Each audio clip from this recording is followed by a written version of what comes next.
Product design and research professionals love to joke about being so busy. It's cute at first, but it's actually a sign of a deeply rooted problem in the product design space: mistaking activity for progress. There is near constant pressure to run more research studies, chase new frameworks, schedule more workshops, polish prettier decks, on top of our ongoing design work. But here's a hard truth. If your last insight didn't change a single roadmap item, that wasn't UX. That was UX theater. UX theater is the tendency to use UX frameworks and methods without producing meaningful results. In other words, it's acting like we're doing important UX work.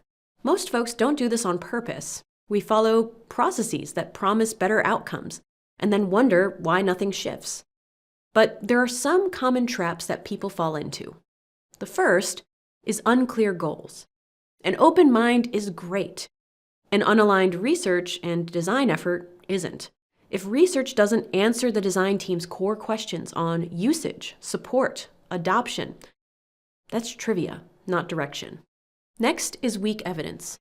Vague or unreliable insights come from shaky research methods or shallow analysis, or only trying to confirm our hypothesis rather than trying to be open to proving it wrong. Shortcuts in planning or analysis or biased task writing can all yield inconclusive results. But even if you have a strong research practice and strong insights, that doesn't always mean that people will use them. Culprit number 3 is poor application of insights. Even strong insights are at risk if only a few people can see or engage with them. If access is difficult or the format feels like a homework assignment, teams won't use it. Finally, the last culprit is skipping testing.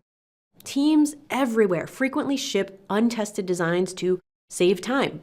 But the end result, ironically, means spending more time fixing issues at scale that could have been avoided in the first place. And that's the thing. All of this is avoidable. If you want to avoid unclear goals, then set aside time with your team to align on goals and scope. Ground your conversations and goals in reality and feasibility. And sure, we can strive for radical change for our products as much as we want, but none of it will happen if we don't face technical and financial limitations head on. If you want stronger data, choose methods intentionally and make sure your studies are methodologically sound. You don't need bigger studies, you need better ones that actually answer your research questions. Recruit the right participants, write unbiased tasks, and document study limitations so insights aren't overgeneralized. Then, if you actually want those insights applied, package them as decisions. Don't drop a 100-page report. Share the highlights, the decisions at stake, the trade-offs, the evidence, the recommended next step, and put it somewhere that's easy for others to find. Finally, when the time comes to implement design choices, treat designs as a living experiment. Be prepared to test before you launch a product to the masses, even if it's on a small scale. To be clear, none of this is easy. It requires subject matter expertise and persistent advocacy. A one-day workshop won't solve systemic issues if we're not also dedicating time to research and analysis, or getting buy-in from the people that can make a difference. But the cure for UX theater is evidence that moves decisions.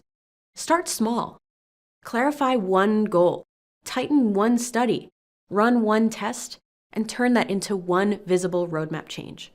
Small details can do wonders to take us from performance to progress.